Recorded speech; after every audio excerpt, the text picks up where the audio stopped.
ever heard this president say one negative thing about white supremacists? Have you ever heard it? He wouldn't even condemn David Duke, for God's sake. Well, you've got David Duke just joined. A bigot, a racist, a problem. They've been lying to you. Person who I disavowed on numerous occasions over the years. They've been lying to you. I totally disavow the Ku Klux Klan. I totally disavow David Duke. I've been doing it now for 2 weeks. This is multiple occasions. The 18th person that's asked me the question. How many times do I have to reject? I've rejected David Duke, rejected David Duke. I've rejected the KKK, the Ku Klux Klan. From the time I'm 5 years old, I rejected them. I have been multiple asked this occasions. question so many times. How many times do I have to reject or disavow? And I'm not talking about the neo-Nazis and the white nationalists, because they should be condemned totally. Racism is evil. And those who cause violence in its name are criminals and thugs, including the KKK, neo-Nazis, white supremacists. In one voice, our nation... Wake up. If it costs $50 trillion, as some of your colleagues have testified, to become carbon neutral by 2050, how much is that going to lower world temperatures? So every country around the world needs to get its act together. Our emissions are about 13% of global emissions. Yeah, but if you could answer my question, if we spend $50 trillion to become carbon neutral in the United States of America by 2050, you're the Deputy Secretary of Energy. Give me your estimate of how much that is going to reduce world temperatures. So first of all, it's a net cost. It's what benefits we're having from getting our act together and reducing all of those climate benefits. We're seeing. Let me ask again. Maybe I'm not being clear. If we spent $50 trillion to become carbon neutral by 2050 in the United States of America, how much is that going to reduce world temperatures? This is a global problem, so we need to reduce our emissions and we need to do everything we can. How much, if we do our part, is it going to reduce world temperatures? We're 13% of global emissions. You don't know, do you? So we're 13% of global emissions. If you know, why won't you tell me? If we went to zero, that would be 13%. You don't know, do you? You just want us to spend $50 trillion, and you don't have the slightest idea whether it's going to reduce world temperatures. You're the Deputy Secretary of the Department of Energy, and you're advocating we spend trillions of dollars to seek carbon neutrality, and you can't, and this isn't your money and my money, it's taxpayer money, and you can't tell me how much it's going to lower world temperatures? If it costs $50 trillion, is some. Ouch. Yeah, I have a lot more videos I actually wanted to play, but I don't want to offend like our first guest coming up in just a few minutes. And like, some of it was pretty rough. We'll have time. But we'll have time to be offensive later. Yeah, we do have time to be offensive later. But welcome to another. It's Monday, right? It is Monday. I don't even know what the hell day it is. Well, you were at the ball game on Sunday. I was at the ball game yesterday. So now today's Monday. Yeah, I sat in a loge. How was that? That was probably nice. It was very nice. It was very comfortable. Dave Mortosh got us the Fox 8 loge. Wow, that was nice. Because he does a lot of stuff, commercials and stuff, on programming on Fox 8. Sure. And so he got the Fox 8 loge, and as soon as we walked in, it was decked out with hot dogs, of course. Mm-hmm. Had like chicken fingers or whatever. Right. Do they still have the ice cream bar? No. Macaroni and cheese, though. Little corn on the cob things, which are pretty tasty. Then, of course, they had like popcorn, chocolate-covered pretzels. But he was upset because the shrimp cocktail wasn't there. Oh, my God. Should have left immediately. Next thing you know, 2 things of shrimp cocktail showed up, big, huge plates. And then 10 minutes later, 2 more big, ginormous things of shrimp cocktail showed up. I mean, these things looked like they crawled out of the ocean yesterday. They were, one, like triple the size of any shrimp that I've ever seen. Right. And they were really, really good. Nice. And then they had like this skillet with like a cookie or something and brownie in it and stuff. Okay. I mean, which is totally not good for like a diabetic who already lost one leg. Well, they could have had rice cakes for you. At least they didn't do that. I told them by the end of the game, I'm going to have to leave the other leg here. It was not going to go well for me. Well, the way they played last month, they could probably use another leg. But I'll be honest with you, man. The weather was gorgeous. Yeah, it was nice yesterday. And I paid attention to probably 20% of the game. Just because, one, it really moves fast now with the stupid pitch clock thing. And yeah. And then on top of that, man, when we're at the ballpark and the music is playing and you're sitting in those really comfy seats, especially in like the loge area, that swivel around and they lean back, and I could care less what the hell was going on with the baseball game. That's right. I don't blame you. It's a nice time. I'm not for the clock, by the way. Yeah. I did see that the Indians finished a game at under 2 hours this week. Guardians. No, it isn't. It ain't to me. Okay. It'll never be to me. You can call it by its minor league name all you want. I'm sticking with Indians. But I saw that they finished a game at like 1 hour and 50 minutes. Yeah, man, it really does move. It moves fast. I know as a Padres fan, it still takes a little longer to finish, but Peter Knabb, our gentleman who's trying to make it to all 162 games. I think he's been to whatever it is now, all of them up to the All-Star break. So good for him. Yeah. Says legs are overrated. Well, he might be right there. So I texted him yesterday at the game. Yeah. And I posted something on Facebook saying I was there, and he goes, "Where are you sitting? I'll come by and say hi." Okay. And I said, "We're in a suite." Okay. He goes, "Well, how the hell did you pull that off?" And why didn't you call me? I tried to tell him that's how I roll. You know. Yeah. I mean, sorry, Peter. You know. Too funny. Peter gets better seats than me, anyways. What the hell are you talking about? Well, he gets more anyway. Gets more. He's behind home plate on the lower level. I mean, come on, Peter. Yeah, he gets good seats. It's not much to complain about there. Don't agree with cluster ammo. Makes us no better than him. What does that mean? I have no idea. Did you play one of the clips was cluster ammo? Not that I heard. I don't think so. Whatever. Anyway, we're rolling. Let's roll. All right, let's get to our first guest. Because we got a lot of guests on today. Yeah. Who's coming up later? We have Serena Talley from, she's formerly of the band Burning Witches. She's going to be in with her new release, Addicted to Color. And then the lead singer of The Babies, as well as Firefall. Remember those bands from the past? Yes. John Bisaha will be in a bit later to talk about, this just sounds weird, about the new Firefall album. Oh, wow.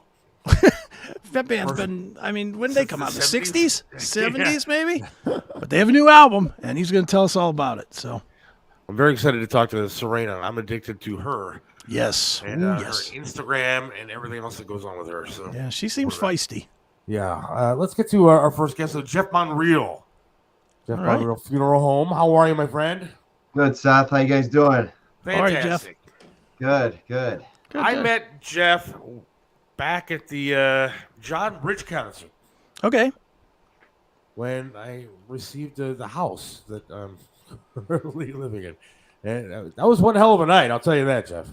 Yeah, that was my second concert. I was there the year before, and that's when I met Dave Mortosh, your good friend, and Travis Mills. So that's how I got hooked up with those guys from that evening. And Travis is a great guy. Travis actually, out of nowhere, called me the other day. People don't know Travis Mills lost all 4 limbs in Afghanistan, and great guy. And he actually called me the other day just to see how I was doing. And nice. That's amazing. That's a good guy right there. And it was cool. That night was cool. It was great to meet you, and it was great event. Very cool. Yeah, it was an honor to meet you, and I know how emotional that night was for you and your family, and was proud to be a part of it. And then I got to go to the golf outing that you were having for Travis Mills, or with Travis Mills, and that was very, very cool. So now you're back with another golf outing. So let's get into it. Tell people what it's all about and when, where, and who's it benefiting, everything. All right, great. So just a little backlog on the organization. So Jeff Monreal Funeral Home Charity Golf Outing. I started 7 years ago. Previous to that, I ran a golf outing for the Kiwanis for 10 years, and then started this my own golf outing. every year we change where the money goes to a different nonprofit organization. Just a little backdrop on that. We started out with Camp Home Dakota the first year, which is a camp for children with type 1 diabetes. The second year was for In Motion, which is for people who've been diagnosed with Parkinson's. Third year was for breast cancer. Fourth year was for, we went with a group out in Perry called Footprints for Autism. Fifth year was for Miracle League. And then last year was for the Travis Mills Foundation. This will be the 7th year, and it's, I picked the Cleveland Ronald McDonald House, which is an organization that, for instance, this couple, Tia and Mickey Kozlovich, their son 30 years ago had open heart surgery, and they did not want to leave their son. And they said, we're not going anywhere. And then somebody from the Ronald McDonald House came over to him and said, hey, listen, we understand you can stay here, but we'd like to have you right connected to this building over at the Ronald McDonald House. You could stay there and then come back in the morning. And they haven't left there since. They've been there for 30 years. They're going to be our guest speakers at the charity golf outing. It's going to be on Friday, July 28th. It's in about 3 weeks here. And it's going to be at Manakiki Golf Course out in Willoughby Hills. Excellent.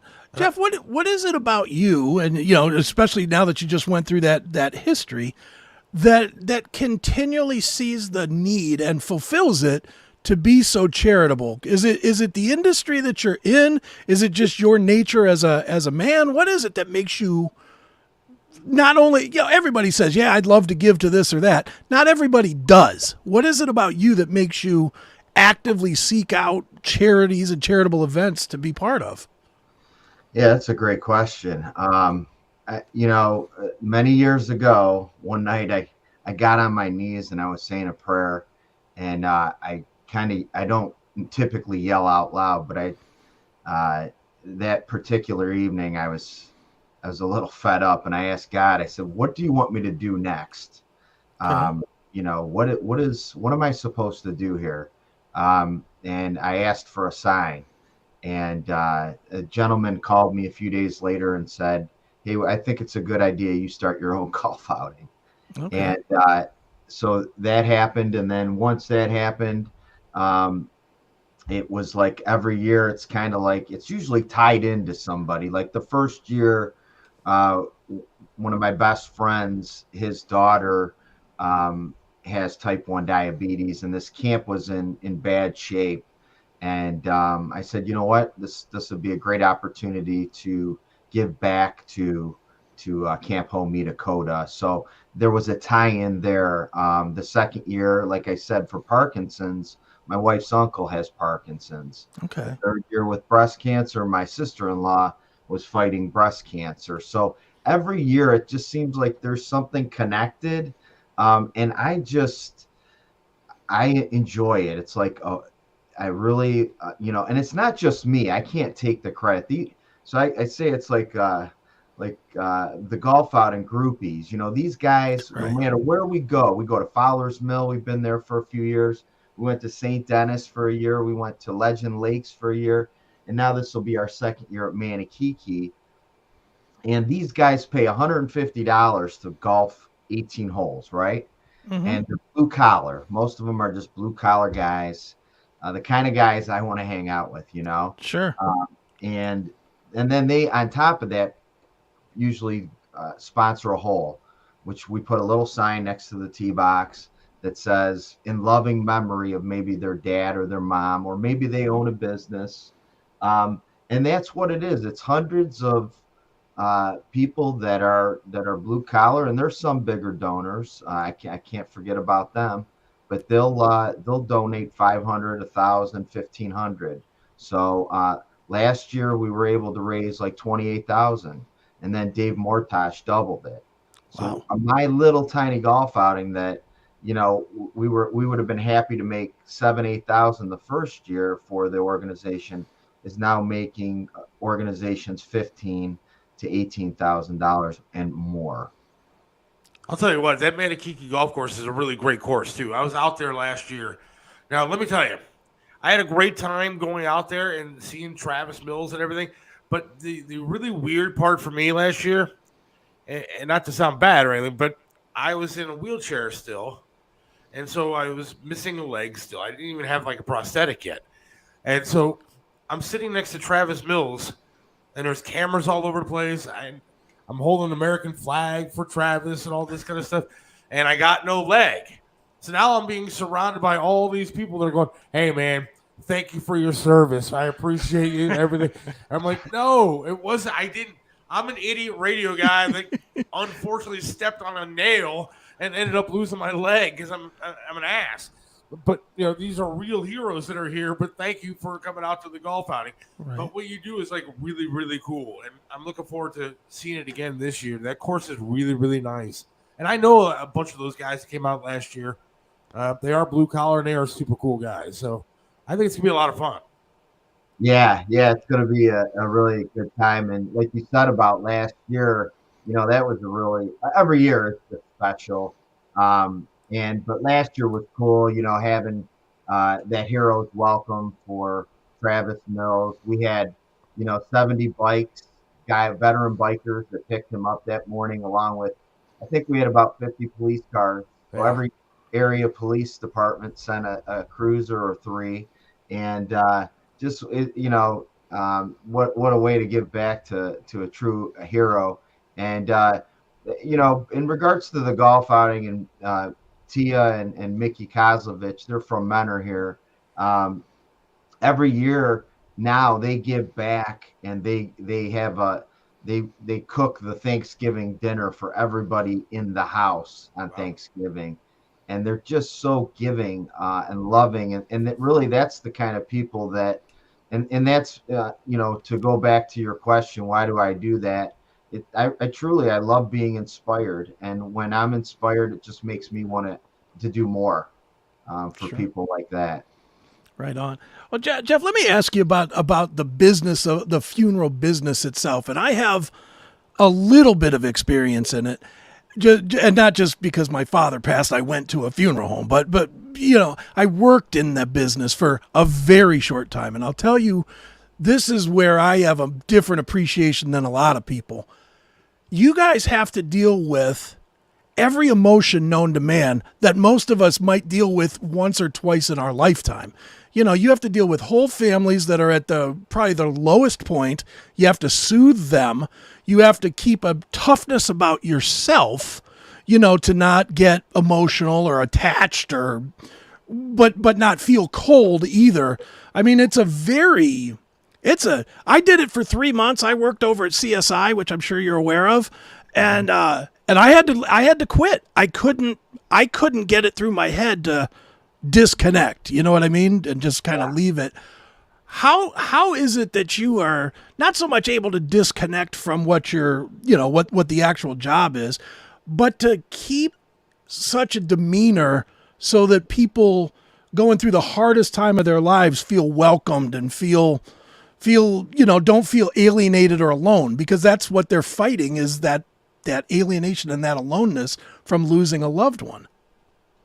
Yeah, that's a great question.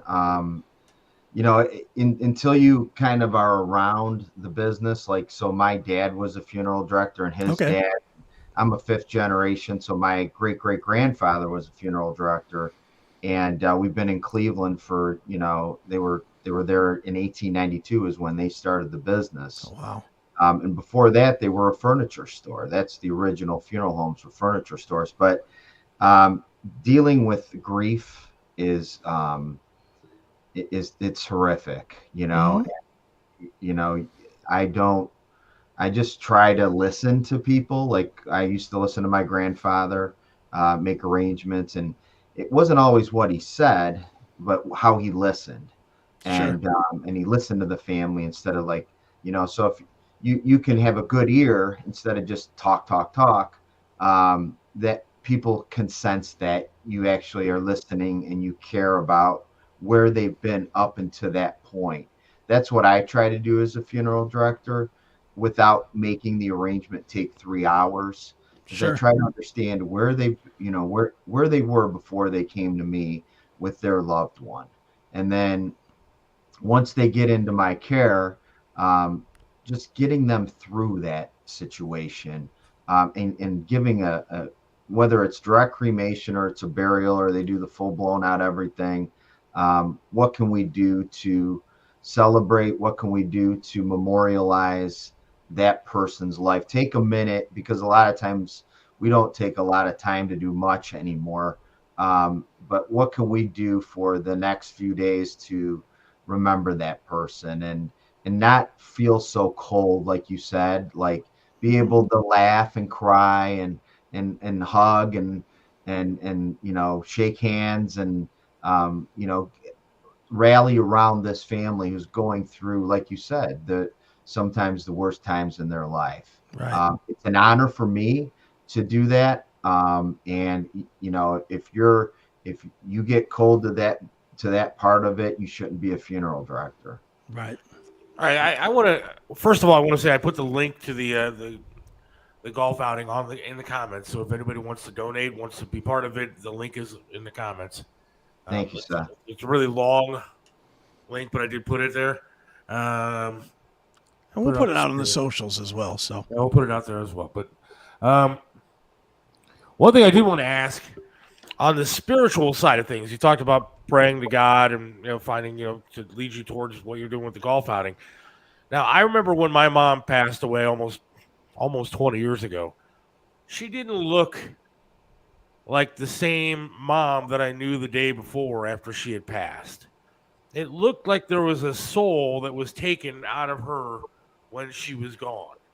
And so is there a spiritual side to this? Do you see that when you deal with this on a day-to-day basis?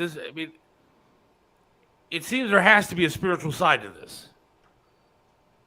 Yeah. So as far as like her soul leaving her body, is that what you're asking? Well, it just looked, she didn't look like the same life that she had. It looked like there was something missing from her. And so, do you deal with it? People that believe in God or people that don't believe in God? How does that work? Oh, yeah. I don't push anything on anybody. I'm not a holy roller. I don't try to tell people which way they should go and which way they shouldn't. So whatever the people want to do, we have services where they're non-denominational. I always think it's nice to have a minister, even if it's they're not Catholic or Protestant or Lutheran, whatever they might be, to just have somebody. But if they don't want that either, then that's okay. So sometimes we have services. They have a celebration of life at a bar, or they have it at their favorite restaurant, or But as far as the way are you asking too about the way the person looks, like the way your mom looked? Well, I don't know. I don't know how you feel about it. How do you personally feel? Do you feel like there's something missing when somebody dies? It doesn't just look like the same person to me. It looked like there was something there that is not. I think that's because you knew your mom alive. Yeah, but I think that's I look at that way all the time. When I go to like a funeral or something like that, it looks like there's just an essence, a soul, or something to me that is missing. That makes my faith in God even stronger, because it looks to me like there isn't. It's not the same to me when somebody passes, and I don't know. Yeah, I think it's the more you go to funerals and the more you the more you're around that ritual of looking at the person that's passed away in the casket, there's a different feel to it, especially if you've been on that other side where your mom passed away, so you got to feel how that feels, to where if you had never had lost your mom and had been going to visitations, that would be a completely different feel, and an understanding for the friend that you went there to visit. As far as the way they look, my job is one of the most important parts of my job is to make sure that your mom looks as good as she can. If for some reason she passed away because of, maybe her liver shut down or something happened and she's jaundiced, then I would let you know that it doesn't look like mom, Right. and I would maybe even ask you if you want to close the casket if it doesn't look like her. But I do everything I can. I treat your mom just as if it was my mom, and that's the honest truth. And you can ask anybody that's dealt with me how much I care about that presentation to the family. And that's why you're successful at it. Thank you. How do people get a hold of you? Are people dying to get in? Well, they can call me. I give my cell phone right out, the 440-339-7023. They can go to jeffmonrealfuneralhome.com. I have my funeral homes in Painesville, and then I use other facilities in Menor and in Willoughby, and all around the surrounding area. I go to the west side if people need me to come out there. I cremate dogs and cats, and oh wow. If somebody loses their animal, I go to their house, and even if it's at 3 a.m, I'm a funeral director, and I actually go out there myself and care for people's pets. And that, people love their animals. Mm-hmm. So I do that as well. I'll tell everybody about the golf outing once again, when and where, and if they want to donate, I'll put the link up again. So. Okay, so it's going to be Friday, July 28th. The golf outing starts at 9. 8 o'clock is the registration. We have a steak dinner. It's at Manakiki Golf Course in Willoughby Hills. I only have a few spots left for the golf outing itself. That I was kind of leaving to Tia and Mickey Kozlovich if they had anybody, but I could probably still fit somebody in if they want to help. If you just want to do a whole sponsorship, or maybe you just want to donate $25, $5, it doesn't matter. We get all kinds of donations. Go to that link, and then if you go to that link, then we can actually track it. And again, this is for the Ronald McDonald House here in Cleveland. It's going to be for the Cleveland House. Specifically. Excellent. Fantastic. Well, Jeff, I appreciate you coming on tonight, man. Thank you. Thank you both. Yeah, absolutely. And I'm looking forward to actually coming out there. I'm going to try to drive a golf cart. We'll have a cart gassed up ready for you. Because I'm assuming I can do it with like my left leg, because you can kind of sit where you want. Bring your partner. He can come and he can drive. All right, Chris, you and I can drive around all over. Or you can step on the gas. Yeah, there we go. And the brake. I'll provide that leg for you. Yeah, I'm looking forward to it, though. I'm looking forward to seeing you out there, and looking forward to seeing everybody out there having a good time golfing and making some money for the Ronald McDonald House. So thank you, man. Thanks, Jeff. Guys. Have a great day. Thank you. You too. Talk to you later. Bye-bye. I think that's cool. I do too. Yeah, that was great. I mean, it's a great cause. That's the bottom line. Is look, anybody's doing anything on a charitable level, they're okay with me, because there's not enough people doing enough charity, which is part of the problem we have. You show 9 million TikTok videos of people being selfish jagoffs.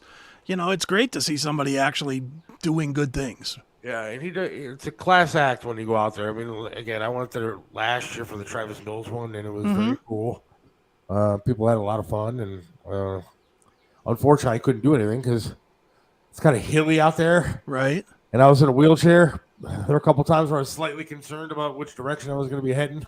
Right. But you should be able to drive. It's been a million years since I drove a golf cart. Isn't it all backwards to where you could use your other leg? Yeah, I think I could actually do a golf cart. Because the bench is just one big bench. Yeah, you just sit on the other side or straddle the middle or whatever. Yeah, it'll be fun. Yeah, there you go. So, I don't know. Perfect. I don't know if you understood, or even you understood what I was saying about, like my mom. To me, I did. You were talking about that hollow look that people have once they pass. there's a difference between somebody sleeping in a very sound sleep. It's not like you're seeing it, watching them breathe or whatever, but somebody's in a sound sleep and then somebody that is passed. To me, it looks like there's some sort of life force that's in you that is gone when somebody dies. Well, and that's it, dude. Is I can try and explain it because I saw it firsthand happen with my dad. I was there when my dad passed away.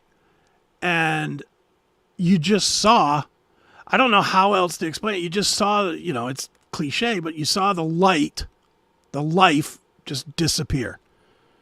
And like with my dad, he took one last breath, and that was it, gone. And I mean, it was like his eyes went from, I don't know, being active or something to just being there. Like, it was a weird, I don't want to get all morbid on this thing, but it was definitely, I saw it.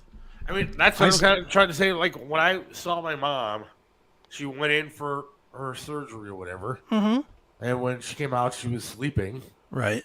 And that's the way that I saw her. And then I was out doing other things, and all of a sudden they said that she didn't make it. I was like, well, what do you mean she didn't make it? Well, I just saw her. And they said I had to come back to the hospital, and she was gone. Yeah. And when I went in there, it was a tremendously different look when I saw her when she was just sleeping under anesthesia or whatever, and when she was gone forever. Yeah. Oh, yeah. It looks like there was something missing. Yeah.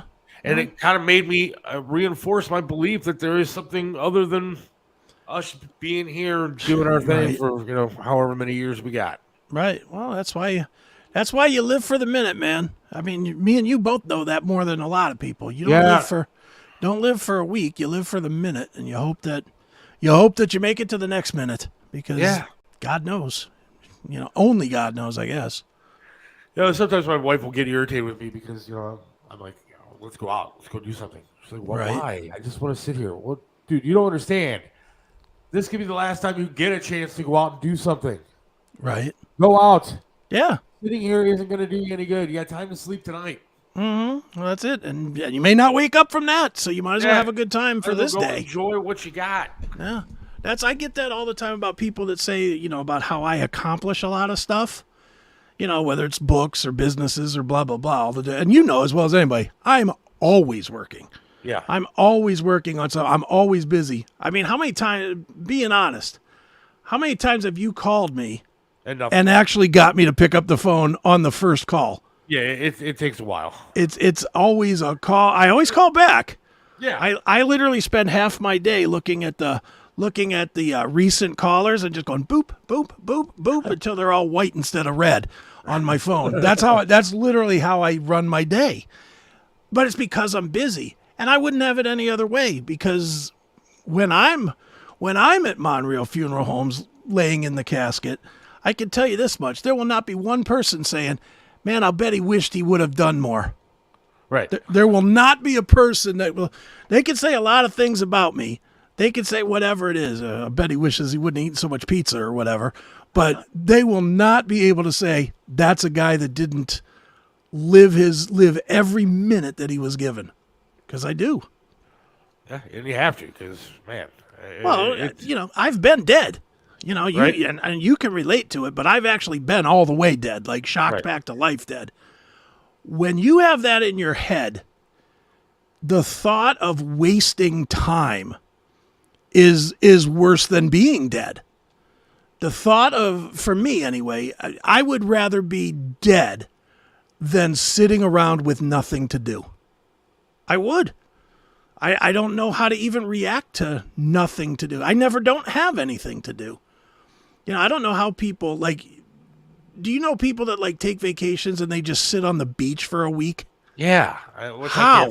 I can't do that. I can't sit on the beach for an hour. No. I'll look around. I'll be like, man, I wonder if I could go talk to that guy and do this or that or whatever, and try and find something else. There's something. There's gotta be something. See how it is?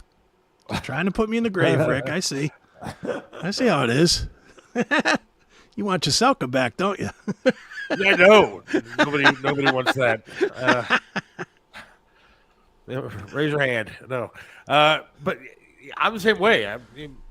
I talk to people. My wife always wants, we can go to like somewhere where there's a beach and lay out there. And like, for what? What is it? Like, if I can sleep out there, I guess. Yeah. But no, I don't want to lay out by a beach, other than the fact that if I'm going to a beach, it better be a very well-populated beach, and I better have sunglasses so I can look at all the girls that are walking by. Other than that, I got no entertainment by sitting by a beach. I want to be doing something at all times. Yeah. Dude, I took a vacation to do stuff that's not here for me to do. I took a cruise with my ex back in 2010. And when I took the cruise, I we went to it embarked or whatever you call that. Took off from Orlando or right by Orlando there, Kissimmee. And it went to wherever, Nassau or somewhere, and wherever Atlantis is, the big Atlantis hotel. Yeah. And we went there and then we came back. It was like a 5-day cruise or whatever. And we had 5 more days that we stayed in Florida. And we went all out for it. We got the really nice cabin with the balcony and stuff on it. And, we did all the crap. I could not have been more bored.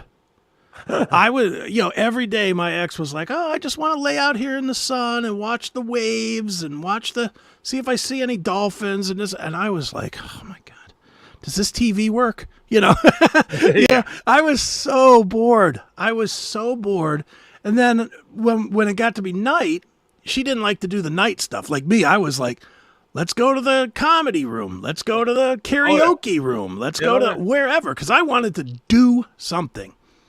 She never wanted to do any of that. So it was just this miserable trip. But we went, and then we had 5 extra days that we were in Florida before we came back home. That was like the greatest thing in the world for me because we went to NASA, and we took the NASA tour and, checked out all the different, they had like actual rockets there. I got to get on the space shuttle. It was like the coolest thing ever to actually get on the space shuttle. But that to me was heaven. And when we got back, she was like, this is the worst trip ever. I was just so bored once we got off the boat. And I was like, it was like the only time I wasn't bored. Right. I was like, but it's because it was the only time we were doing something.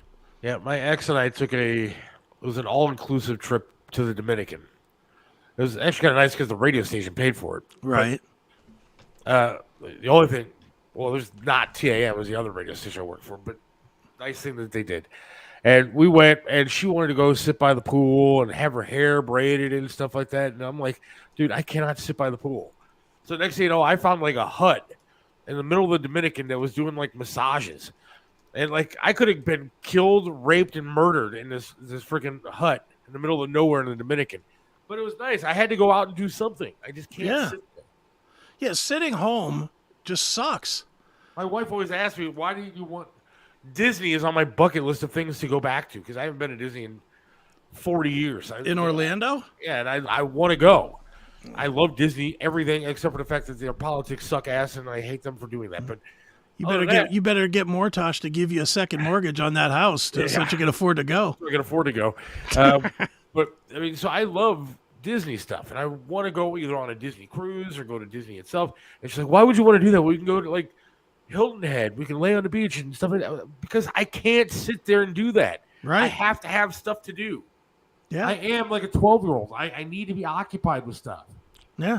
And it's not even like anybody can take you to like a restaurant or something and go, oh, let's try this, Panamanian food or something, whatever it would be. Something that you haven't done before, because anything outside of McDonald's is something you haven't done before. Absolutely. I can handle 90 minutes laying on the beach. I like Hilton Head Island because I can run and bike on the sand. Look, I'm not running or biking on the sand, so that's not going to happen for me. And I like Hilton Head Island. I was there 2 weeks before I almost died, and I loved it while I was there. Yeah. But I can't sit there like that.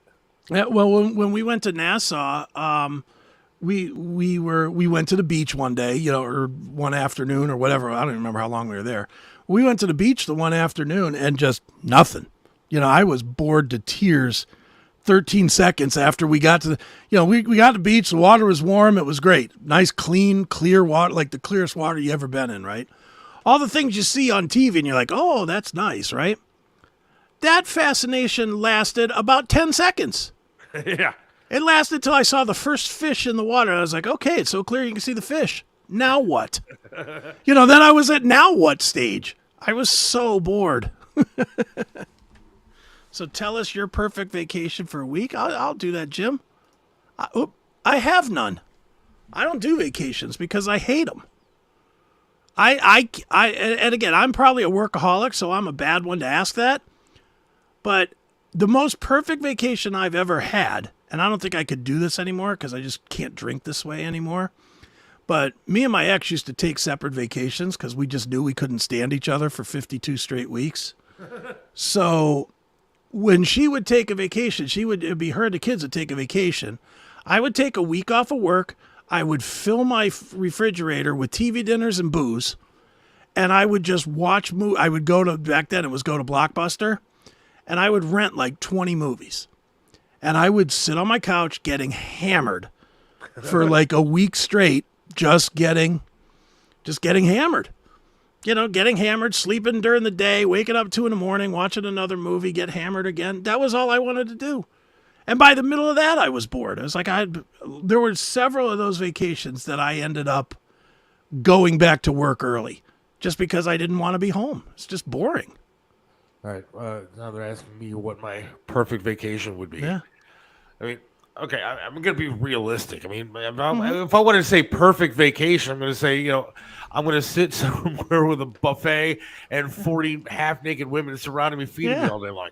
But okay, real vacation, I'm going to say what my bucket list is. I want to go to Disney. I want to stay in like a Disney property with my wife and my daughter, and I want to be able to take the monorail over to the parks, and I want to be able to afford to go eat there. I want to be able to afford, to actually buy some shit, and I want to go on some of the rides like I did as a kid. I want to live that childhood dream that I really want to have back again. And, for a week, I think that would be my ideal thing. One, I know that my family would have a good time. Sure. Now, the problem now is walking all that stuff would be a hassle, but I'm sure that they have some sort of handicap remedy for people like me. They got the buggy, don't they? Or the little scooter thing? I'm sure they have something like that down there that could, ride. Sure they do, yeah. I hate to sound like I'm 5, but I mean, that would be like I have so many great memories as a kid of just loving that kind of stuff. Sure. That I want that now because it feels unattainable to me. Yeah. And that would be, I don't want to go like Paris. I don't want to go overseas anywhere. There's nowhere that I want to go. I don't want to go to Hawaii or anything. I just want to. That would be it. If I could get rid of all the politics that Disney has, that would be even better. But yeah, and not have to worry about dying just by being there because you're in the wrong neighborhood in Disney. I hate to tell you, but. Geez, that would cost the house nowadays. Yeah, that's true, and they have really outpriced the normal family. Yeah. Yeah, Disney's not. I mean, there was a time when, you remember even 10 years ago, all the athletes, I'm going to Disney World. Ain't nobody going to Disney World anymore.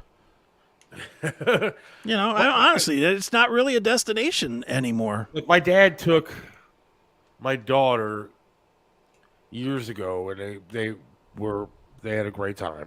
Mm-hmm. And but they stayed like at Hilton property, so they didn't stay like on Disney property. Right. And my dad had like Hilton rewards or whatever, so they were able to get a good room for, I guess, fairly inexpensive, whatever it was. And they took her, and she had a great time. But I want to immerse myself in the experience like I did as a child. Once again, that would be my perfect vacation. Yeah.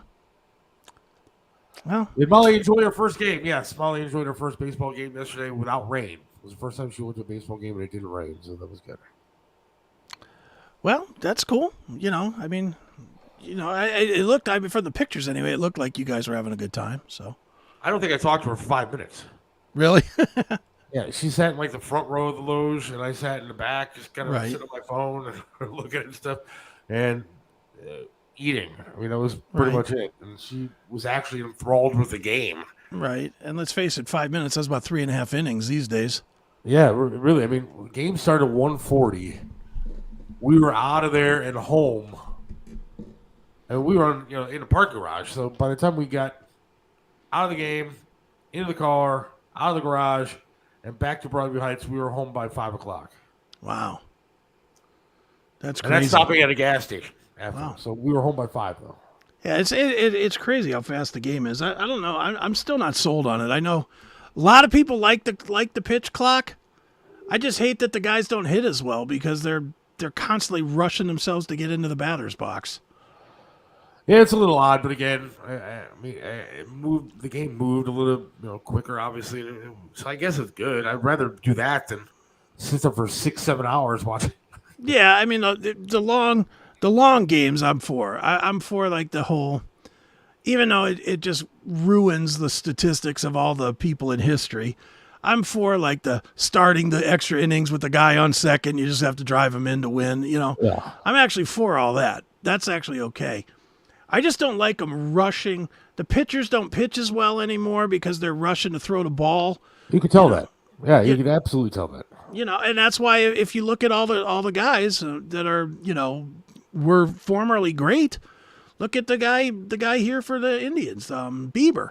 Yeah. He's he sucks this year. Yeah, he didn't look great yesterday either. Because I mean, again, sometimes these guys need to catch their breath a little bit, take a little minute behind the mound, but you can't now. Well, I mean, this is so subtle, but you remember in the old days, every year that you've ever watched baseball, except for this year, you would see the pitcher with his arm behind his back, fumbling with the ball to get the ball in the right position in his hand, and then he'll take he'll do the wind up thing from there. You don't see him doing that with the ball anymore. They just take it and they grab it and they throw it because they only have 15 seconds or whatever, to throw the ball. And what it really translates to is these guys aren't getting the same grip on the ball, so they're not throwing as crisp of a curveball or as cutting of a slider as they used to. Yeah, it is a different game. It is, and I don't like rule changes, but I don't know how I feel about this one. Do we have Serena Talia? I texted her guy, and I haven't heard back, so I don't know. All right, it is what it is. So but let's take a quick break, and then if nothing else, we got to talk about Justin Bibb saying it's Republicans' fault that people get shot. Well, he's right. Okay. He's absolutely right. Yeah, we'll be back. Are you looking for a way to support the Seth Williams Show? Get your Seth Williams Show merchandise today.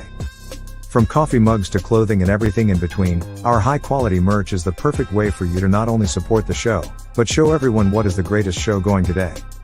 Just go to shop.thesethwilliamsshow.com now, shop around, and buy some great merchandise from the Seth Williams Show. Shop today. Hey, it's Seth. And I appreciate you watching today. And you can make a difference. For just $4.99 a month, you can help save someone's life today. It really does count. Every dollar matters. And you can change someone's life. Not these ridiculous dogs. Those are actor dogs. I'm talking about myself and Chris Aiken. I can barely afford a shave and a haircut, or sleeves on a shirt sometimes. We could use your assistance today. Just go to the Odyssey app. Go to the Odyssey website, ODYSEE. Just $4.99 a month can change the world for someone today. Myself and Chris Aiken. We'll give you extra content. We'll give you bonus footage. We'll give you new episodes. Subscribe to the Odyssey channel today. Thank you.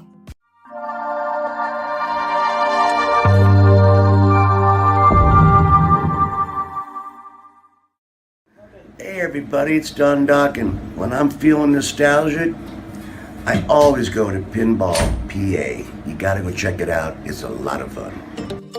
Stop what you're doing and start making memories at Pinball PA, located at 2284 Broadhead Road, Suite 10B in Aliquippa, Pennsylvania. We have over 420 video games and pinball machines to play, and all games are set to free play, so no quarters or tokens are needed. Pinball PA is open 6 days a week and is the best and most affordable entertainment spot in all of Western Pennsylvania. Check out our website at www.pinballpa.com for more details. Come visit Pinball PA today. Initials up.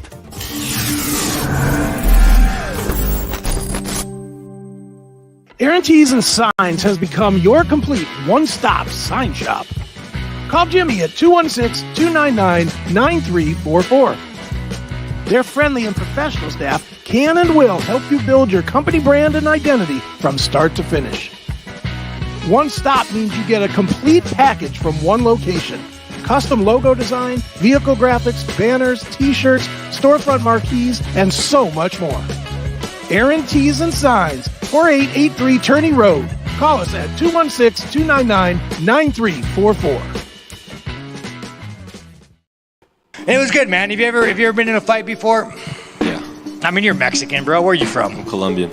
Colombian. Okay, there we go. Were you from Colombia? I was born in Miami Beach, but my family's from Bogota. So are you Colombian? Yeah, my whole family's Colombian. Okay, are you sure you're Colombian? What is Colombian? What is the ethnicity of Colombian? Is it just Colombian? Is that? So what you're saying is you're a fucking American. You're a fucking American with Hispanic roots. And if you're a fucking Colombian, get your ass back to fucking Colombia. That guy tells it how it is. I like that. If you haven't seen that guy, I can't remember his name, Strickland something or other, but he's got a lot of videos out there. He's an MMA guy and just kind of tells it how it is. I love the MMA for that. They just don't play this game. Yeah. They just do not play that game. I mean, constantly. They will not play the race game. They will not play the politics game. I'll give it to Dana White. I mean, he's done some shady stuff here and there, but man. Yeah, beating women probably not the best move. No, I get, like I said, he's done some shady stuff on his own, but he sure I isn't like letting him. he ain't letting the crap into his leagues. And say what you will about it, but I can't get enough of Power Slap. Why not just limit the game to 90 minutes and it's over? Ruin the fucking game. Again, catering to the minority who doesn't like baseball, but likes going to an event, and the Guardians suck. Indians, Jim. Indians. Look, man, I don't want to talk bad about. I like Francona. I like the players. It's not their fault that the name was changed. Management caved. You're right. They did what they did. But as far as making it 90 minutes, come on, it was still fun being at the ballpark. There is still something fun about the air out there and the hot dogs and just seeing the field and all that kind of stuff. It was something fun about being at the ballpark. Yeah. No, of course. It's fun. I mean, dude, it's a fun time. I hate that I had to relocate my team to San Diego because I can't go to games anymore, but I can't support it. I can't jump in with the woke. I can't do it. Seth has a great fast pass for the rides that you can use. You will only wait an hour for new Star Wars rides. Regular people wait 3 hours. There is that. Look, man, I'll take advantage of anything that this chopping off the leg thing can get me. At this point, everybody else takes advantage of the system. I'm sure it's all going to do it. I haven't gotten much out of this leg being chopped. Well, I did get a house. But, I was going to say, you got more than most. So, I mean, if there's any benefit to getting the leg chopped off, so be it. Do you got a handicap placard for your car? I do. Dude, I'll tell you where you need to go. The MGM. I've been there, and yes, it's super duper easy to use that there. You just go right up, pull right up, and they'll valet your car. Yeah. For nothing. What did I watch? Oh, I watched the greatest movie ever last night. I think it was from like 1979 or something. Okay. It was called The Crippled Masters. Okay. It was one of those old karate kind of kung fu movies. Okay. Where they dubbed the words in. Those movies. And so, but it was about these two guys. One has his arms ripped off by the evil guy, and then one has his legs ripped off by the evil guy. And they become crippled masters. I've seen this movie. Yeah. So I literally was rolling around the house last night because I had my leg off, and I was in the wheelchair rolling around the house, like trying to cripple master kick my wife and daughter around the house. Yeah. And it was like the best thing ever. Yeah, there's like the one guy with no legs, and he's just crawling around chopping people in the kneecaps and stuff, and swinging on like. I've seen crippled masters. It's too funny. If you haven't seen it, you got to look it up and find it. It was on Turner Movie Classics last night. Nice. And it was like Masters. the greatest thing ever. But I was literally rolling around the house with no leg on, trying to karate kick my wife and daughter. Nice. And calling myself the next crippled master. I'm going to make the remake. You're the crippled bastard, right? The crippled bastard. Watch The Godfather yet? No, I still have not gotten the movies from Chris. But I will eventually. They're still sitting in my car. I will get them. All right, so you piqued my interest. Mayor Bibb, what's his name? Leon Bibb? Justin? It's not Leon Bibb. Leon Bibb was like the Channel 8 announcer or whatever. Bibb, whatever. Yeah. Cocky bastard that he is, because I've met him a couple of times, and he was very cocky. Very cocky towards Tripp, too. Yeah. Happy Monday to you both. Well, thank you. You too. He came out and said because 400 people were shot in Cleveland over the weekend, that it's Republicans' fault. Absolutely right. You said that. No, I'm 100% kidding. I'm 100%. Look, here's a gun. Here you go. Right here. Loaded, ready to shoot somebody, I guess. And you know what? I've had that gun for, I think, 11 years now. Yeah. And I voted Republican in the last 2 elections. And guess what? That gun hasn't shot anybody. No? Not yet? No. Neither is the one in my bedroom. Neither is the one in my living room. So you haven't walked out of the house, walked into a store, and started shooting people? No. Absolutely you not. didn't go to West 6 last night and start shooting up people as they walked out of bars? No, absolutely have not. And I'll tell it even more clear. His justification is that the concealed carry law, or the now open carry law, whatever it's called. Yeah. I open carry everywhere because I don't trust anybody. Honestly, I just don't. I watch enough YouTube and Twitter and TikToks and stuff to know that you're an idiot if you're in your car and you own a weapon and you don't have it with you in a state that you're allowed to have it with you. You're just asking to have a problem. And so I just don't. I always carry. And guess what else is that law's been in place since what? January 1st, I think. Yeah. All right. I'm yet to shoot anybody. No. I haven't done it. According to Mark, he changed his views on Bloom Daddy's show today. I wouldn't even reach out to this guy because I don't have any interest in talking to Mayor Bibb. You know, I just don't care. What I care about is that not a flip-flopper asshole who decides that he's going to change his tune because he goes on the radio. I care about a guy that made the comment to begin with. And the comment to begin with was that it's Republicans' fault. And so I don't care how many times you change your tune. I don't care where you change your tune at. Right. That doesn't matter to me. I mean, I'm sure that Carmen did a great job of kissing his fucking balls and sucking his ass and everything else and saying what a great mayor he is and all this. And I'm sure Bloom Daddy did the same, and they were great and talked how great he is. And, well, that's good that you changed your tune because it was, not really Republicans' fault. I'm sure they did a lot of ass kissing and everything else. And so I don't care. What he said to begin with is how he felt, and it is what it is. Yeah. Well, he's doing what Democrats do, which is take a situation and turn it for political gain. And that's just what he did. He turned it for political gain. There's no reason to say that. There's no reason, even if it was true, which it's not. But let's just say for the sake of argument, the shooter was screaming, "I'm a Republican and this is why I'm shooting people." If he was yelling that in the street while he was shooting people, the night of the event is not the night to make a political statement. It's just not. You know what you're supposed to do, Mayor Dumbass? You're supposed to say, this is a horrible tragedy. We feel for the families. We're not going to make any further comment right now because we want everybody's concern to be for the families. That's what you're supposed to say. And then if you want to come out on Wednesday and say, this law is bullshit, we need to change it, then fine. Then you can have your argument or this or that. doing this nonsense that literally before the blood is dry in the street, that guy's a dick. Point blank and simple. He's Mayor Dickhead. That's who he is. Just another political pundit trying to get power. He didn't really change. He glossed over it, Mark. I would listen to that show if you paid me to listen to it. Two, I don't know what he said, and I could care less what he said. What he said was that it was Republicans' fault. Yeah. And that's obviously what he meant when it happened. He knows his city is not safe. I mean, it's not safe. I've never been nervous going downtown. Never. Until the last time I went downtown, and it's been a while now for me that I haven't been downtown.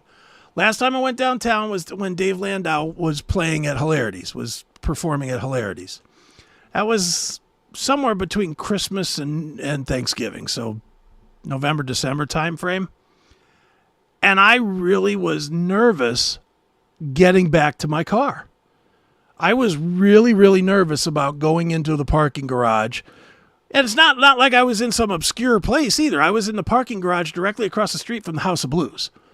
So, that's a pretty populated parking garage, I would think, right? Because everybody that goes to any of those businesses on West 4th, or is that West 4th, the one where the road has actually got the stumps up that you can't drive down? I believe, yeah.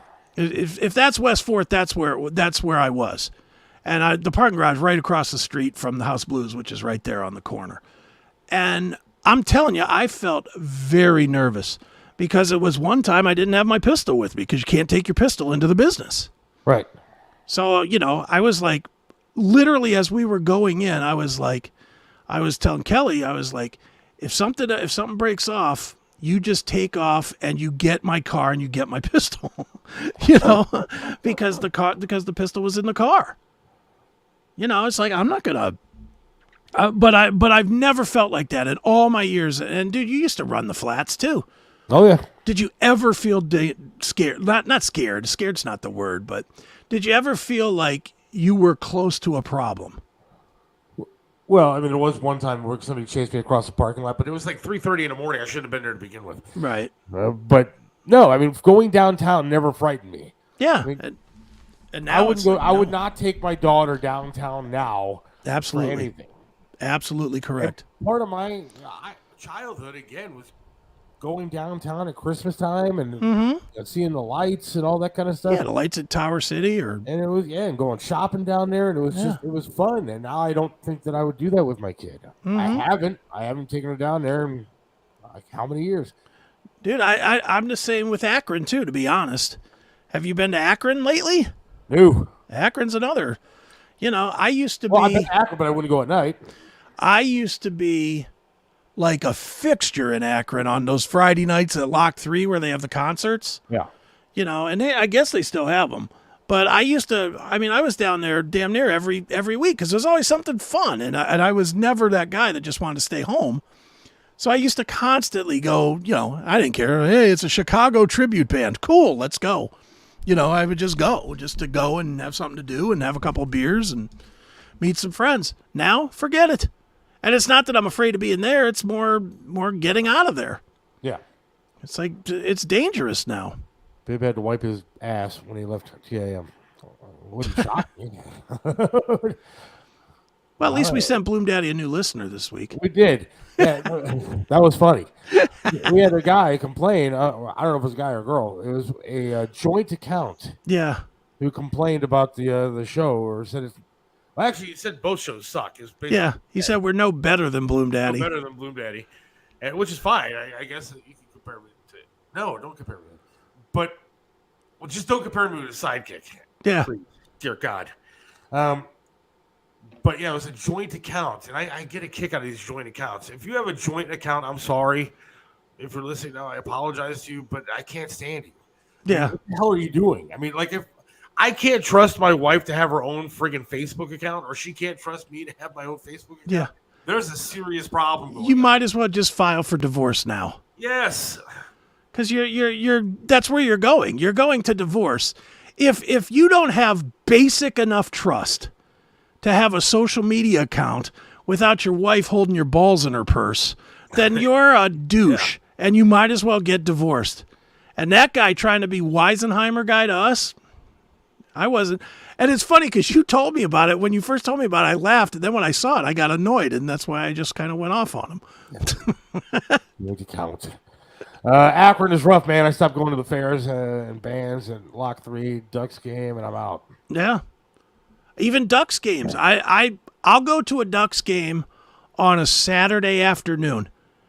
But only, I will tell you this, only if I'm parked right across the street. Because, again, I don't want to be walking those streets of Akron.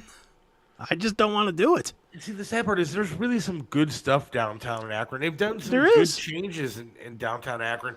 My wife is from down there, and we've gone down there. There's a great deli, Diamond Deli. Mm-hmm. Remember downtown Akron? You got to go to the Diamond Deli. It's the most amazing food. But, again, at night, when trouble starts happening, you don't want to be in downtown Akron. Right. Well, it's the kids. Wasn't that the problem that they had earlier, or was it last year, where they had all the young kids that were gathering and then just causing problems, so they made a curfew? Didn't they make a curfew in Akron because of this, right? We should do it everywhere. Yeah, well, I'm all for that. I mean, really what they ought to do is start imposing some real sentences on these criminals. All right, maybe I'm stupid. Okay. Or not old enough. But I don't remember the youth of our generation acting the way that the youth of this generation acts. Oh, we didn't. I don't remember of course, you always had gangs. You always had that kind of stuff. But you don't have the thugs that create the kind of problems you have now when it comes to robbing, when it comes to breaking windows down, when it comes to the kind of shit that they pull these days. I don't remember that happening when we were young. Maybe somebody tell me if I'm wrong. Maybe it happened all the time. We did not have it, and I can tell you why we didn't have it. Because there was always a parental person in 9 out of every 10 kids' homes that would crack you hard when you acted like that. You know, I mean, I get, dude, I've never met your dad a day in my life.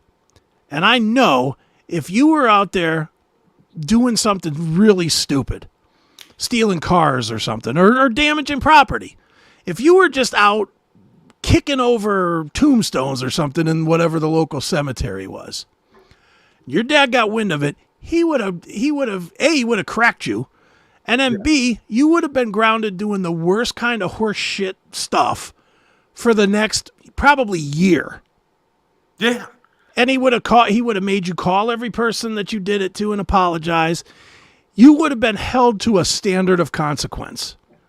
There's no standard of consequence anymore. Well, but it goes back to everything, though. It goes back to even the youth now doesn't want to work the way that of course not. We did when we were younger. The attitude towards jobs, the attitude toward family, the attitudes towards life in general is not the same. No. And again, maybe I just missed it because I wasn't one of those kids. So maybe I missed it. Maybe it wasn't. Maybe it's been going on all along. I don't know. You know, that's what my daughter will tell me. Well, you're just old. It's been this way all the time. No, it hasn't. No, it hasn't. It has. It has not been. Look, I was a bad kid. I don't know how bad you were, but I was a bad kid. I wasn't good. I was a pot dealer. I was definitely a drug dealer as a kid. You know, that's what I did. I mean, I didn't sell hard drugs, but I definitely sold pot to anyone that would buy it. In school, out of school, you know, it didn't matter to me. At the college, I used to go to Kent State on Saturdays to sell weed. I mean, that was my thing. Was I worked at a church. I made $120 every 2 weeks. I took that $120, bought weed, sold it for $500, and it just kept doubling my money out. Right. You know, that was what I did, and that was from the time I was like 14 years old on. You know, so I was a bad kid. Got in a million fights. Got suspended from school every single year. All 12 years of school, or 13. Even kindergarten, for throwing a desk at a teacher. You know, I mean, I was your definition of a bad kid in the late 70s up into the mid 80s. I was a bad kid. And whenever I got caught doing stuff, I would get the hammer. I mean, it was the hammer came down on me. Right. And I think, you know, and again, I'm not trying to justify the bad stuff that I did do, but there was no bailout either. You know, today, if the kids of today, like when they were burning down Cleveland, back in 2020 or whatever, was that 2020, 2021? Whatever year that was, when suddenly COVID went away so that they could burn down the city. Yeah. That time.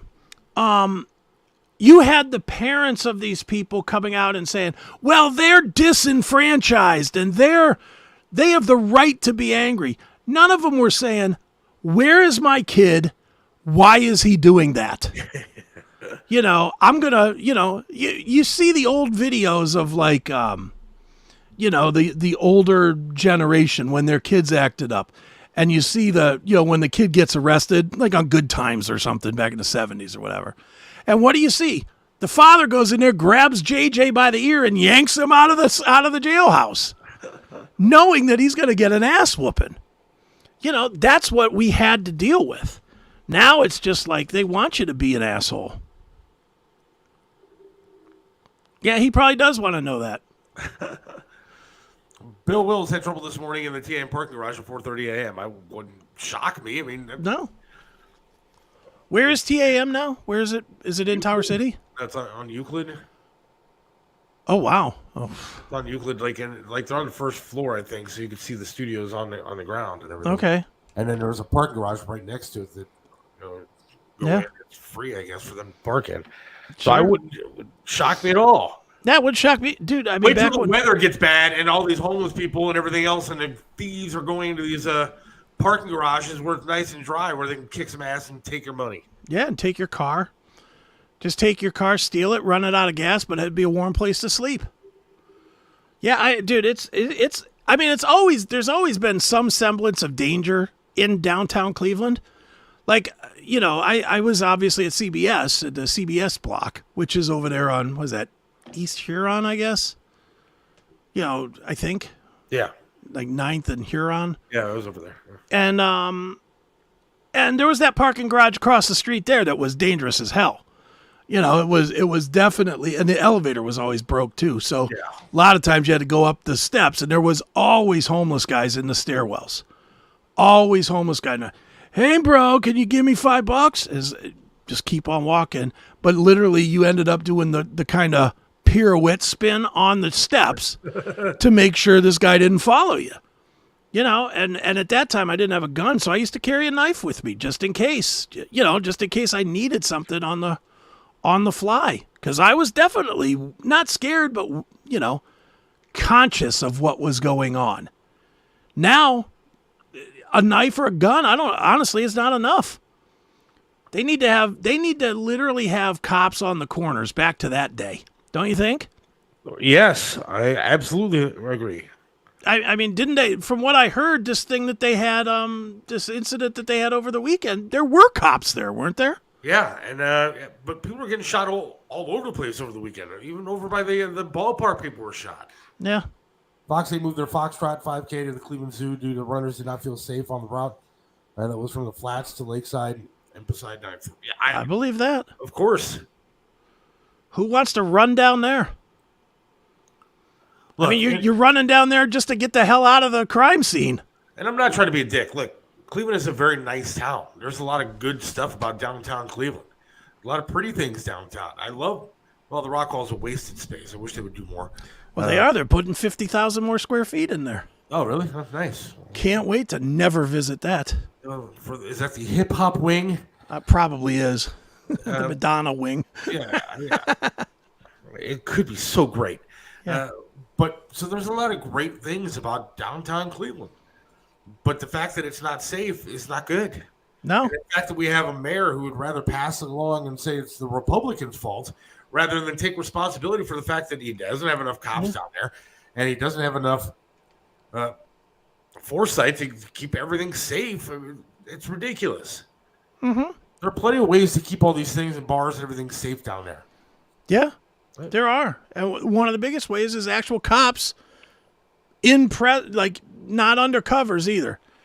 Because I keep hearing that too about we had cops on the scene, but they're all undercovers. Well, that doesn't encourage anybody to keep moving and not act like an idiot. Have cops on horses. Yeah, or just in uniform. Just in uniform. What is wrong with having the cops in Dude, how many baseball games you been to in your life? Oh, a bunch.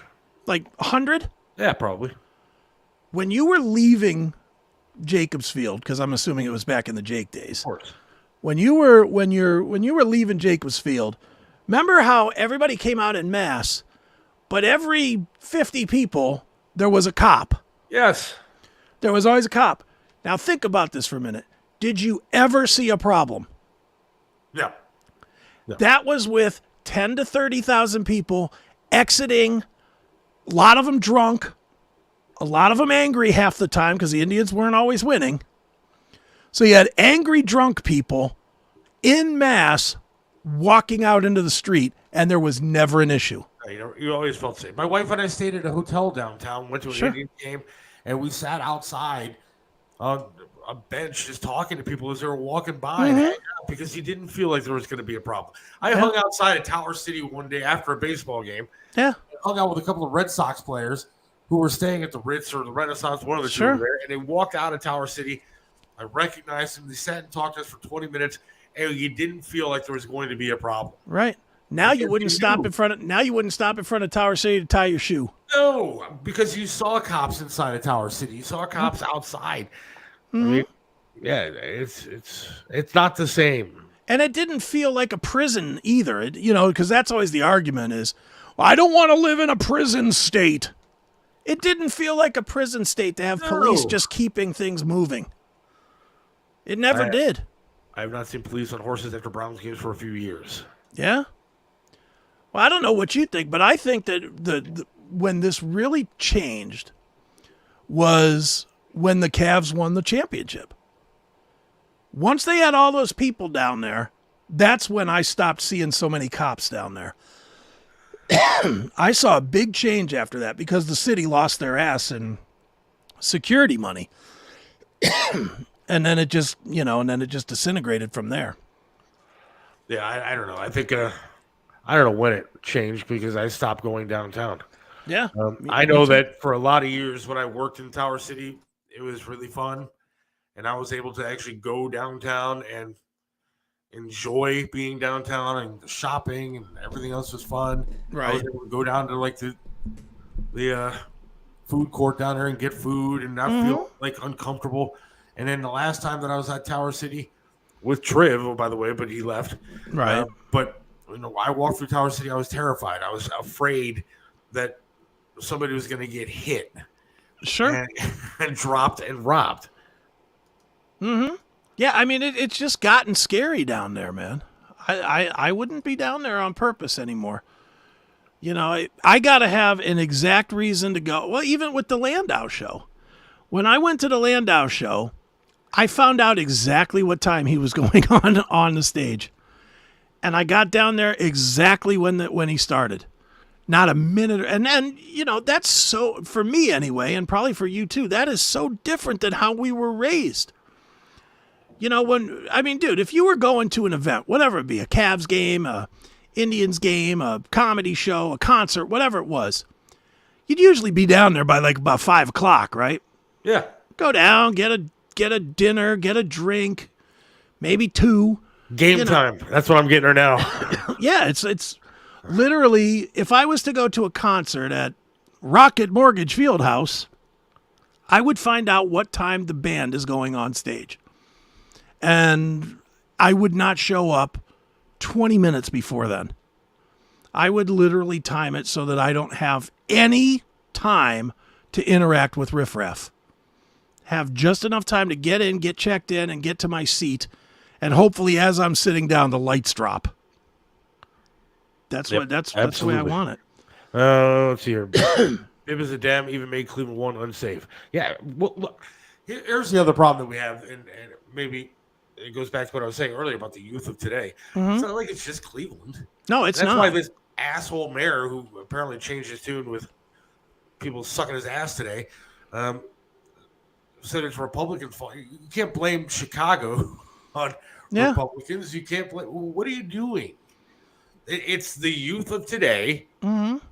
I'm not going to sit here and play the race game, but it is the youth of today that are causing this problem. They're shooting people all over the place. Yeah.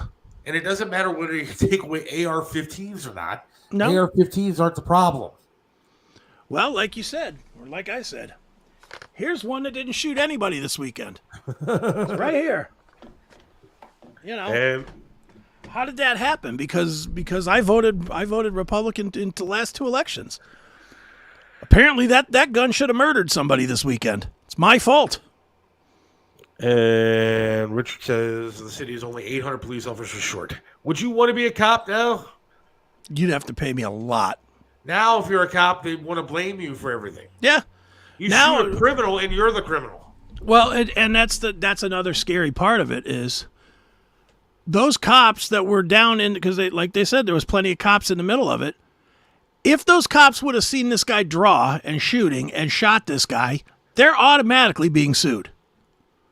They're automatically going to be sued by the family and the NAACP and whatever caucus and whatever advocacy group there is out there.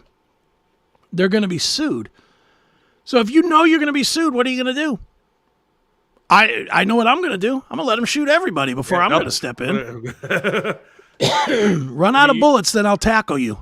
You would like to think that the cops would do their jobs, but they're not allowed to do their jobs. And so Dude, would you do your job? Would you, whatever your job was, would you do that job if the odds were 50-50 that just doing that job could land you in prison for the rest of your life? No, probably not. Absolutely not. And now you're afraid to even be a good citizen when you look at what happened in New York in the subways, and what are you supposed to do? People are out of control. Mm-hmm. My daughter was just in New York, and she goes, "Oh, it's such a great city. Oh, it's so great, it's so wonderful, and the people there are so nice and everything." Okay, where was she? You were only there for 4 days. Yeah, and where was she? Was she in Manhattan? Yeah. What people was she running into? Wow. But she had a great time, and I don't blame her. And look, if you're going on vacation, it's vacation. That's what vacations are supposed to be about. Yeah. And you hope you don't run into any problems, and she didn't. That's great. But you hear so many stories that come out of these big cities, these liberal big cities, of all this kind of stuff happening, the crime, the murders, theft, the robbery, all that kind of stuff. It happens.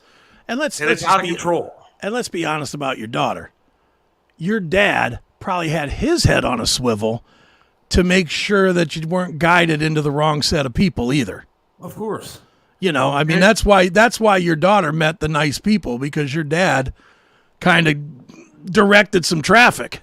And then last night when we're watching the news, I had it on, and there was somebody that was shot and killed in Queens, right by where she was at. Yeah. I was just there. I was like, well, that's what I'm trying to tell you. Yeah. But it happens everywhere. It happens here, obviously. Yeah. It happens all over the place. There's not a safe zone. That's the weird thing about it is I guess the safe zone is kind of middle America. And I mean even a little more middle than us. Like a little further west. That those middle, you don't hear a whole lot about I don't know, Idaho having shooting problems, or I'm sure Colorado, or on occasion. I'm sure they do. Issues. Everybody has their problems. Yeah, I'm sure they do. See, even your dad checked in just a little. He was navigating just a little, as he should. That's his job. That's kind of his that was his job. Take care of your kid. Someone else always causes these youth to do what not their Dude, it's a bad time. There's no two ways about it. It's not that we're just old and we're just reacting differently to it. It's not. The youth of today feels like they're owed something. They do. When I was young, I didn't feel like I was owed anything. I acted probably like an ass because I was just a stupid kid. Yeah. But now, for some reason, the youth of today feels like they're owed something. Right? They need to. I saw a video today of a girl who sat there and she was saying, "I don't need a job. I don't want a job. I shouldn't have to work. I should be able to get up and take vacations whenever I want to take vacations." And it's like that is the mindset out there of some of these kids. Yeah. That they are owed something that they didn't earn. Yeah. Mm-hmm. Yeah, they do that, and they want mid-level pay before they've earned it. That's another big one that drives me crazy. Oh, I'm not going to work for $15 an hour. And meanwhile, well, what have you done to earn to that level? Not that $15 an hour is a lot of money, but what have you done to earn to that level? That's my question. If you could say, well, this is what I've done, and this is why, dude, I don't know what your first job was. Mine was $3 an hour at St. Joan of Arc Church in Streetsboro. Nice. $3 whopping bucks an hour, $120 every 2 weeks for cutting grass and weeding, doing that kind of crap. And, setting up for bingo and tearing down from bingo and stuff. It was a crappy job and a lot of hours for no money. But I earned my way up. I mean, that's what I did was I worked my way up so the next job was like $10 an hour. That's how you did it. All right, let's take a quick break. We got John Bisaha coming up in just a couple of minutes. Sound good? All right. Hang on. What separates Triv's restaurant in Strongsville from everybody else? Some restaurants you go to eat the same thing over and over and over. But then there are restaurants like Triv's where you want to go there every single time and eat something different until you have eaten every single item on the menu. Why? Because the food's delicious, and it has been for almost a quarter of a century. Triv's has amazing food, outstanding service, and an opportunity for you to have private dining, special events, and intimate occasions. You can enjoy a memorable fine dining experience in your own dedicated, intimate space. Visit Triv's in the heart of Strongsville. Call now for reservations, 440-238-8830. Triv's in Strongsville. Joe Burdick custom flags are amazing. Each flag is handcrafted to reflect the imperfect perfection, making each piece of patriotic wall art unique. This is a local small business, veteran-owned and proud. Joe Burdick creates symbolic artwork that is built to last. Display your spirit, pride, and patriotism by calling 440-305-2065 and let Joe's flag serve you. 440-305-2065. Joe Burdick Flags. Let me introduce you to Charlie's Auto Repair. Any car, any truck, any problem, Charlie's does it right. You know how it is. The check your engine light comes on, you put air in the tires, and the light is still on. 216-470-0170. That's Charlie's Auto Repair, 13728 Madison in Lakewood. Charlie can do it all, from small engine repair to fleet maintenance and system diagnostics. 216-470-0170. Charlie's Auto Repair.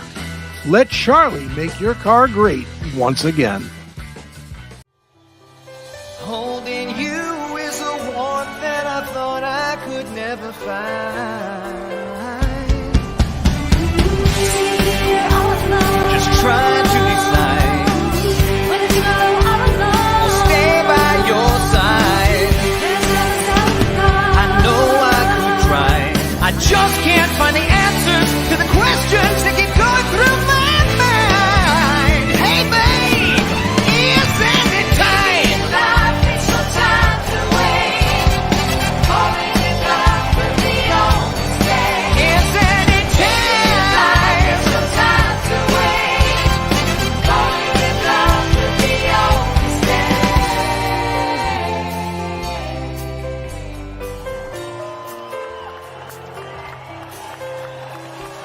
I've seen visions of someone like you in my life. Stuff, man. Let's welcome our guest to the show. And what are your friends, Chris? Yes. Mr. John Bisaha, how are you doing, sir? I'm doing great. That's a good-looking guy, isn't it? Wow. You're talking about me, right? On stage, not me. Well, how are you, man? Busy as always, I know. I'm very busy right now. Yeah, I'm having a little fun stretch at the moment. Yeah, absolutely, dude. Good to be, me at the moment. It's fun.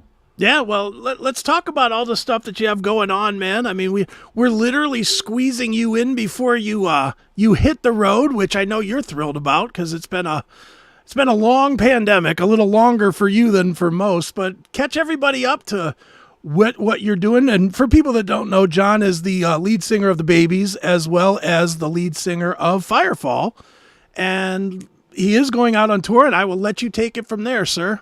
Oh, fun. Yeah. I mean, 2020, it's like the year that nobody will ever remember, right? But it's the one you'll always forget. I mean, it was brutal.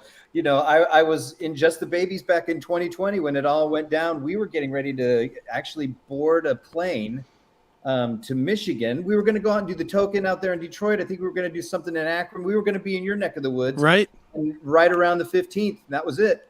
And we had to cancel that. And then we were supposed to be on a cruise the week after. That went bye-bye. So, yeah, 2020 was supposed to be a great year. We had like 2 cruises, 4 or 5 festivals, a bunch of arena gigs. And it was like, yes. And, we've recouped maybe a third of it, So 23 started off with a bang. We all both bands, right? So I just joined Firefall right at the top of the year. Actually, I'd done some shows with them last year, but really kind of more officially towards this whole year.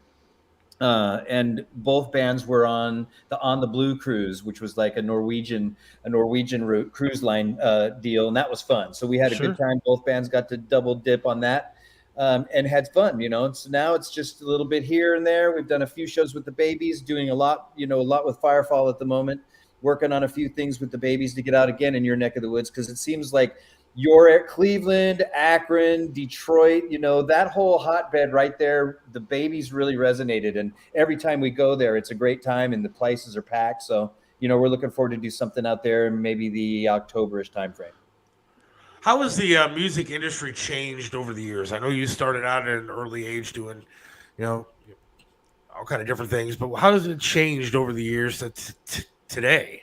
It's night and day from where it was, 20 years, where it was, 40 years ago, when everything was starting to really pop, when people kind of made their money, songwriters really, received all the credit that they could get. And a lot of them are, still banking it, right? I mean, it was a different day back then. And of course it wasn't the digital age. So right now, I mean, shoot. So we can talk a little bit in a bit if you have any questions about Firefall's releasing a new record in September. Absolutely. Sure. Completely different deal today, right? You're dealing with how can you get on streams? What are the Spotify numbers? What's Amazon doing, when they're doing their streaming, as opposed to, hey, how do I get into a friggin' radio station, and how do I get on the air and start pitching this, or get in and do it, an acoustic version of the tune and kind of wet your whistles on it. It's a different ballgame on how you can promote. If you're not a machine, it's, you're rolling the dice with how you get the word out there. And that's my question. How does a band now make money doing this when everything is released online?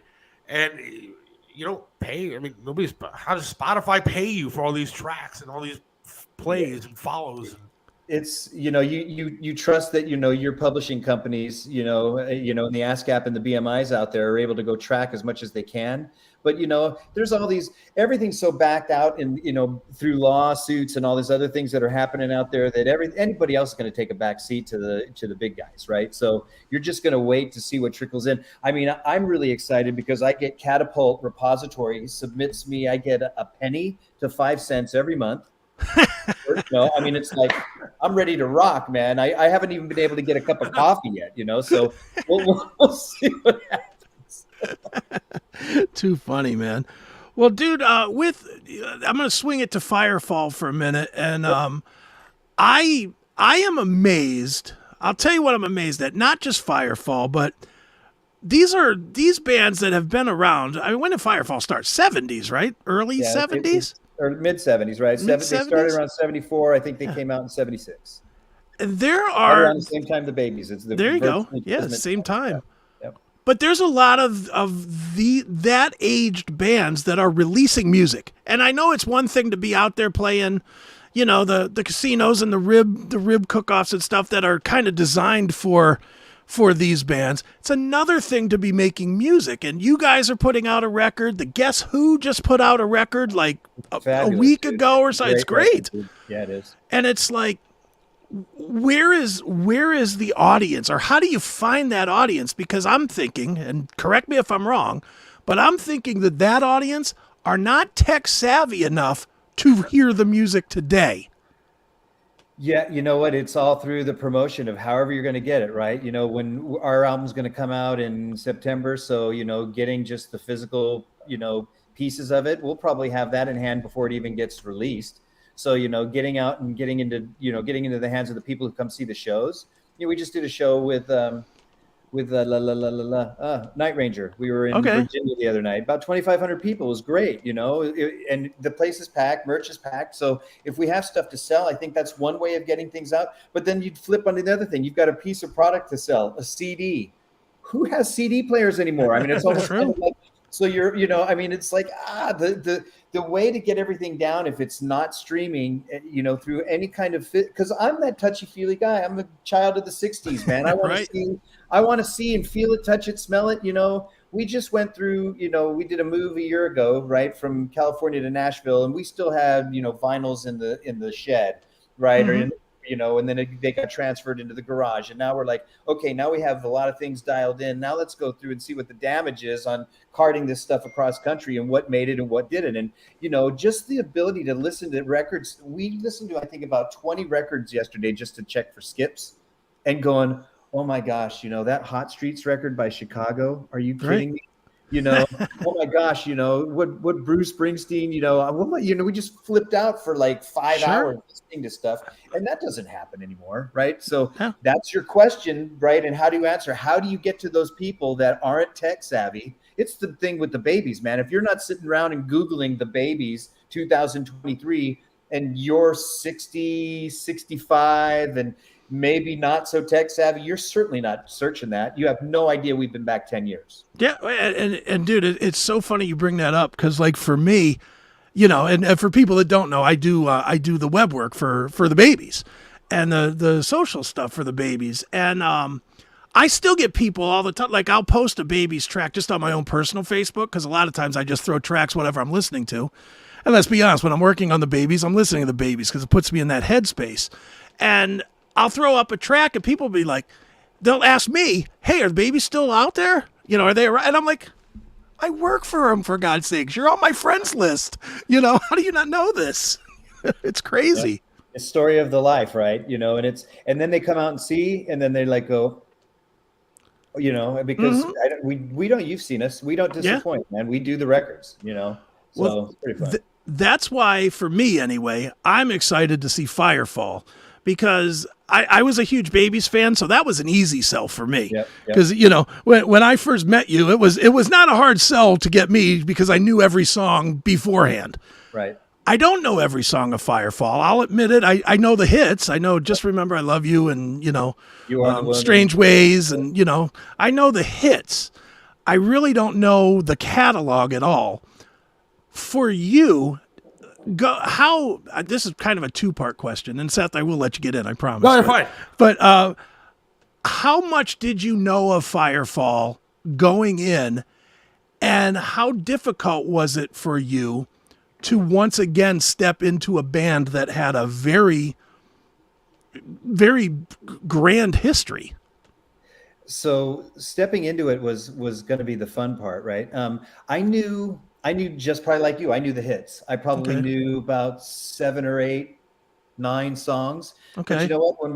When we're playing with ARS or Little River Band or Dave Mason or somebody, you know, like we just did Night Ranger, we're playing 45 minutes to an hour. We're playing 8 to 9 songs. So I knew probably what the set was going to be. Okay.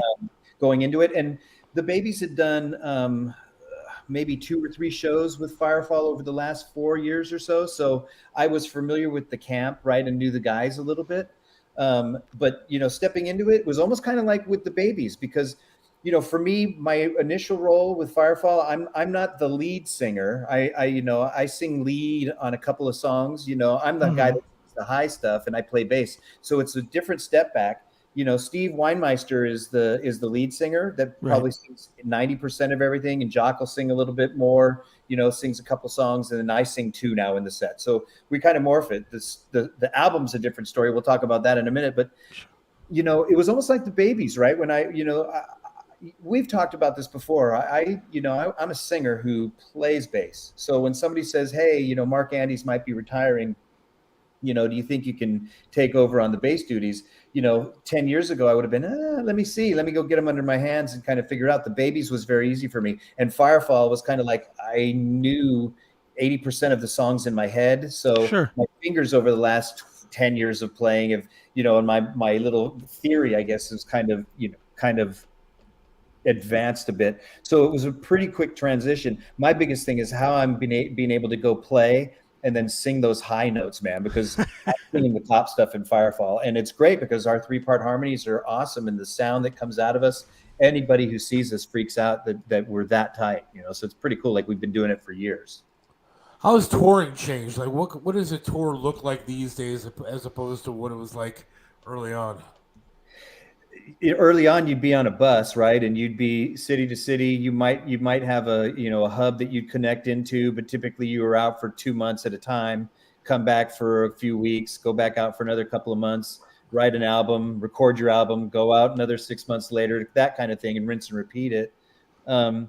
There's machines that are out there that go out and they're out, the big dogs, right? They're out for 4 months and they just go boom, boom, boom, boom. Our style of touring right now is, I have a great month if I've got, 2 or 3 gigs in a week, so we leave on a Thursday, come home on a Monday, leave on a Friday, do 2 shows, come home on Monday.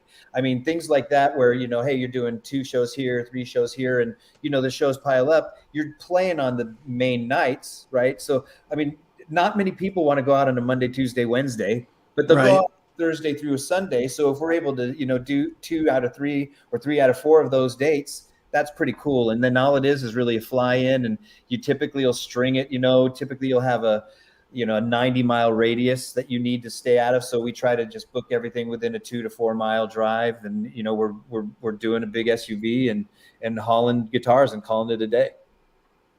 That's awesome, man. That's kind of life that I wish that I had.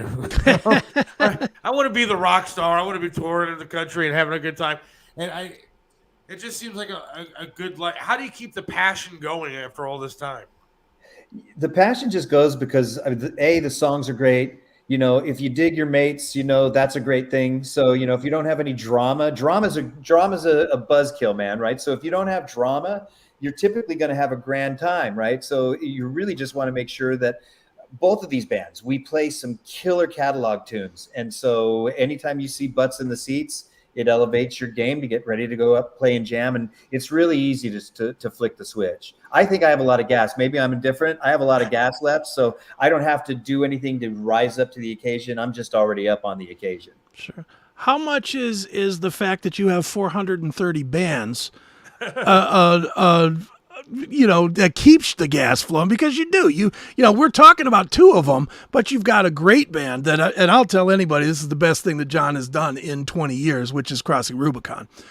Crossing Rubicon is just a gem, man. It's so good. Such a great record. And unfortunately, Frontiers promoted it for 3 to 5 seconds and then moved on. But we did some good self-promotion and did better than the promotions. That they did a little bit on it. I don't know. It's kind of funny because we thought that was going to do a little bit better in that when we first went out, we really didn't want to call it Crossing Rubicon. We really wanted it to be a project because it's Jank and myself, right? And now it's like Jank and his 2 sons, and then Holly's doing a little bit, and McKenna did a couple background tracks, and Johnny's going to get into it. I think really the end game is getting the 2 Uroglu Youngbloods and my son Johnny together because they will take over the world, dude. You want to talk about metal and progressive metal and stuff like that? We can talk for days about that, but we really wanted it to be a project. We wanted to call it Project Rubicon or Project Uroglu Bisaha or something project. And they kind of poo-pooed it and said, no, this is a band. It's got to be a band. So we basically, between the 2 families, played every instrument, right? Right. So, and Jank can play absolutely anything. And his son, F.A., is like, if you don't know F.A., you need to Google him. That boy is the next best thing. I mean, and then his son Ali is basically, I think he's 11 now. and he's a drumming god. So I mean, just that family is just amazing. So it's kind of fun. So putting that together, we get our album art done together. We put it all together, and they go and give the final. And what comes out on the back is a project by Serafino. Yeah, Serafino from Frontiers. So at the end, he goes and puts the name on the back, saying it's a project by him. Yeah. And so we're like, we always wanted it to be Project Blah. So it's like, oh my gosh, right? You know? Thanks, Lisa. There you go. So you got fans checking in. Absolutely. Yeah, no, that you know, it's a great, you know, bit of AOR, because most of the songs were written in 1985 and brought forward, you know, and a lot of the lyric content, you know, Jank had brought forward, and I put my stamp on a few things, and a few things, you know, I wrote, you know, I probably wrote about 5 or 6 tunes from a lyric perspective, but Jank just, you know, it was 99%, you know, his baby. It was cool. And the boy put the whole thing together greatly. And it's not like that's it. That's not it either, because you also have Nova Rex that, you know, that's coming out with a record and a documentary and everything, right? Yeah, we'll have a greatest hits album that'll be probably coming out towards the end of the year, maybe top of next. Nice. And then the documentary's coming out, you know, in August, end of August. Right. It ain't easy staying cheesy, you know. It's the sequel. I mean, the sequel to It Ain't Easy Being Cheesy. But you know what? Hey, it's been picked up. It's on Amazon Prime, and it's a Prime original. So hey, you know, let's go and let's see how many people can watch this. It was watched like 3 to 5 million times over on the Doc channel on the Netflix. So there's you know, it's Spinal Tap, but real. Yeah. Nice. We'll talk about the new stuff. All right, so end of September, mid-September, we're coming out with releasing the record called Firefall, and it's called Friends and Family. Mm-hmm. So, you know, just a killer concept. It's not originals. It's basically cover tunes. So the whole premise was back, you know, a couple years ago. Our manager Len Fico was talking to Jock and saying, "Hey, Jock, you know, you guys, you know, should do, you know, an album of, you know, I mean, you guys all came out of some great, you know, bands, the Byrds, the Flying Burrito Brothers, guys played with Dan Fogelberg, you know, there's just a nice list of people. Graham Parsons with Emmylou Harris and the Fallen Angels. Who else? I mean, there's just a bunch." And Jock said, "You know what? I think we could do that, but let's maybe take it a step further and see if we can go and do songs by other people, other bands that we toured with when we came out, like the Doobie Brothers or Fleetwood Mac or the Band or Lynyrd Skynyrd. I mean, they, you know, and Kenny Loggins and Messina." So that's what we did. Spirit was another one that, you know, the band, and Heart was another one, right? So, you know, we had Mark Andes and Heart and Spirit, you know, we had JoJo Gunn in there. I mean, we had a lot of things to go and choose from. And, you know, we went and, you know, at first I was being brought in with, you know, because Mark was deciding that he was going to retire from the road. And first, maybe I was going to come in just to do some singing parts and maybe play a little bit of bass, and he would have moved over and played some acoustic. Okay. He just decided, it's time to just get off the road. I'm going to rock. And I thought at first I was going to be in one song. There's 13 tunes on it, you know, and so I'm on all 13 tunes, which is great. You know, I had a great time on it. We just released a couple of weeks ago Simple Man. So Simple Man is the first release that's off of it. But the next one, I mean, I could tease it. We're putting together, you know, a little like a minute and a half teaser of 5 tunes. So the Heart song, sorry, I'm just going to say what it is. Well, I'll tell you what, we're playing What About Love by Heart. We've got Howard Lees playing the solo on it. Cool. So we have some cool guests, you know, to go do some stuff. We're doing Part of the Plan by Dan Fogelberg. We're doing Can't You See by Marshall Tucker. I Got a Line on You by Spirit. Long Train Running by the Doobies. World Turning by Fleetwood Mac. So we've got some kick-ass tunes that are on it, and they were done very respectfully. There's a bit of a Firefall, you know, twist on it.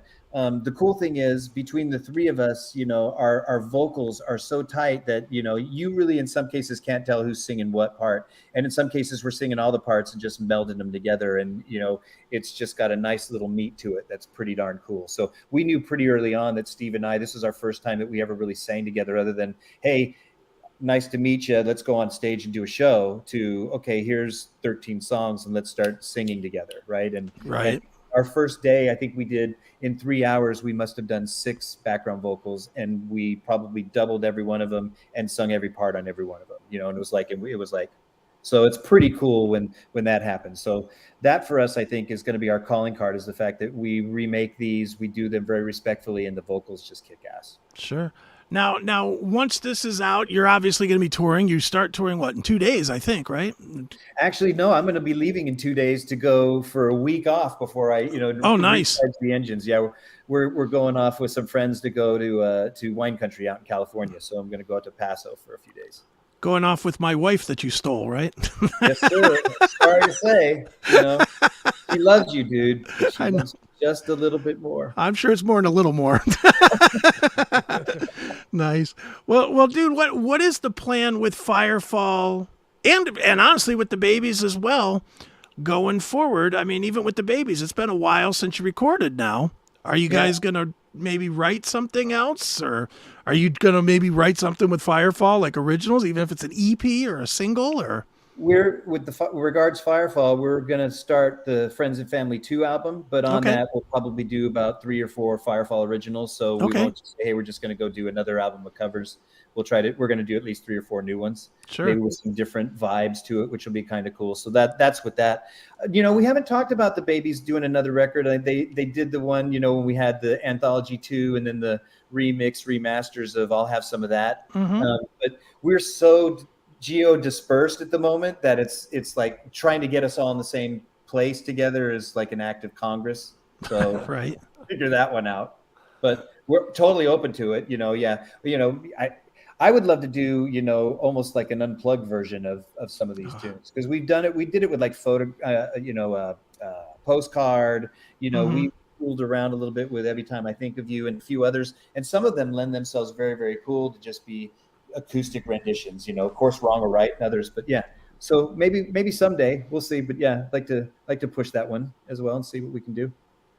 Is it tough to put the covers and put your own spin on it?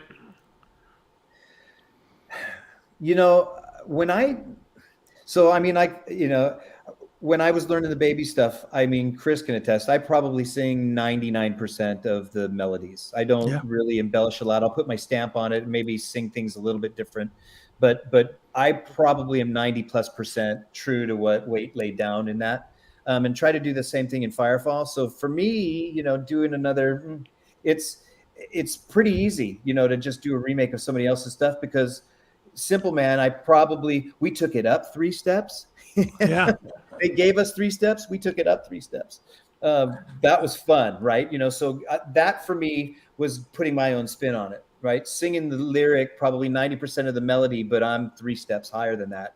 And so it gets a different vibe. It's a different grit to the whole thing, so I just go with the flow, when we did the Heart tune, I started it all off because I wanted it to be just like Strange Way. So when you hear the Heart tune, it's kind of like boom, doom, doom, doom, doom, doom, boom, doom, just like Strange Way starts out, but just a little bit different. But it's the vibe, and then where you've got the in the Heart tune where the synthesizers would come in and play the opening little descending. We got the flute playing it, right? So we Firefall things out, but by and large, we're sticking to the structure of the tune. Sure. John, where should we tell people to go to keep up with you and Firefall and the babies and all that good stuff?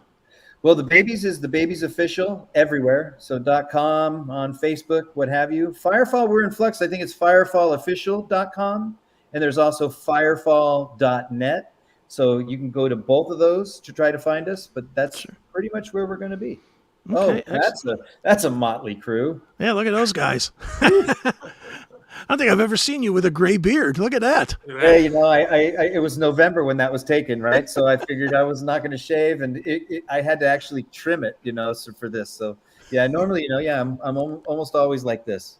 Yeah, I was going to say I had like a goatee when I was auditioning with the babies, and that's exactly what Tony said. So, buddy, what about this? The babies never had facial hair, and I'm like, oh, can I keep this? He goes, okay, And then one year he comes with this beard. I hadn't seen him in a month, and he comes with this big like Santa thing. I'm like, what the heck with the no beard policy? He goes, I'm lazy, buddy. Sorry. I'll shave it tomorrow. Very nice, man. Yeah. Well, dude, I am looking forward to the record. I'm certainly looking forward to seeing Firefall, which I've never seen. That'll be fun. And once you get over here to Cleveland, and I'm definitely going to do my work to help get you here to Cleveland with the babies again, because I would appreciate it. Seth, I can't even tell you how great of a show that is. Yeah, I can imagine. It's the Tangier show, especially, and not to go down memory lane, but that was one of the greatest shows ever. Yeah. You know, at that venue. I've seen a zillion shows at that venue. I hate that they're not doing that anymore. Because, wow, that was a good show. Is it still around? I mean, I know it's not a club anymore, right? Or is it? Well, I heard that they just opened back up, actually, but it's... LeBron James kind of turned it into his own personal whatever it is now, but yeah. Gotcha. It's like a hip-hop club or something now. It's not... The babies aren't going to be playing there. I'll put it that way. No, I don't think you never know. You know, we partner up with a lot of people you wouldn't think we would. So, hey, you never know. Well, you got to get one of those rappers to remix, you know, every time I think of you in it. Dude, we were talking to Run DMC to do just that, dude. Oh, this wow. was like 10 years ago when we first started coming back. How do we, you know, do Walk This Way with Every Time I Think of You? Right. You know, or with Back on My Feet Again. Those were the two. Really, it was Back on My Feet Again that we had first because just the play on the name of the song, sure. right? Mm-hmm. And having them do it, and we were that close. Nice. That close. God, that would have been fun. Very good. Yep. Excellent. Well, one more time, you've got so many projects out there. TheBabiesOfficial.com for the babies, Firefall Official for Firefall, Nova Rex, just look them up. Nova Rex rocks. Yep. Nova Rex rocks, and watch it on Amazon Prime for those of you that have the Amazon Prime, and I can guarantee you we will be reviewing that here. So, nice. You know, we'll make sure everybody knows it's out there. But it's always great seeing you, man. I can't wait to see you on stage again. Appreciate it. You know, good luck, man. Thanks for having me. Really appreciate it. Thanks, Thank gents. you. Take care now. All right, bro. Later. And you'll find love. And don't forget, son, there is someone up above. And be a simple kind of man. I'll be something you love and understand. Baby, be a simple kind of man. I want you to do this for me, son, if you can.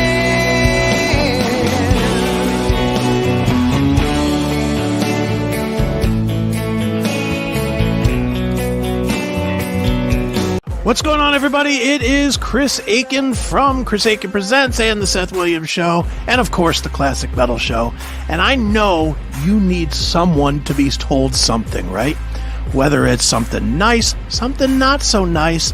Maybe you need somebody fired and you just don't have the guts to do it. Maybe you need to tell your girlfriend to hit the pavement. Maybe you need to tell the boyfriend to hit the streets. Whatever it is, I got you covered. Right here with my Cameo, cameo.com/Chris Aiken. I will tell them, and I won't be nice, unless you want me to be. If you want me to be nice about it, I will certainly give the sweetest message possible. But if you need evil with a lot of F-bombs and a lot of words that I just can't even say on any sort of radio or TV program, I'll do that for you too. One more time, cameo.com/Chris Aiken. Buy a Cameo from me, and I will tell them like it is, the way you want them told. All right? There's no place like home, and whether it's furniture, artwork, home accessories, appliances, or that one-of-a-kind collectible, Yellow Brick Road Online Auctions allows you to find everything you need from the comfort of your own home. The owner of Yellow Brick Road Auctions has been conducting online estate auctions for over 8 years by providing homeowners with a stress-free process to liquidate all items that have accumulated over the years. I'm Melissa Mendici, owner of Yellow Brick Road Auctions. Log on today to find your heart's desire. Hey, it's Seth from Mario's Barbershop in Parma, 7526 Broadview Road in the Pleasant Valley Shopping Center right next to Big Lots. You got to check out Mario, man. Great guy, does a lot for charities, but can perform miracles with hair. He even made me look clean cut. does my hair, does a great job. Love talking to the guy while I'm sitting there. It's a great place to go, local business. You gotta go to Mario's Barbershop in Parma. Mario's Barbershop in Parma, 7526 Broadview Road. Again, in Parma, Pleasant Valley Shopping Center, right next to Big Lots. Or give them a call, 216-520-1977. That's 216-520-1977. Mario's Barbershop in Parma. All right, we're back.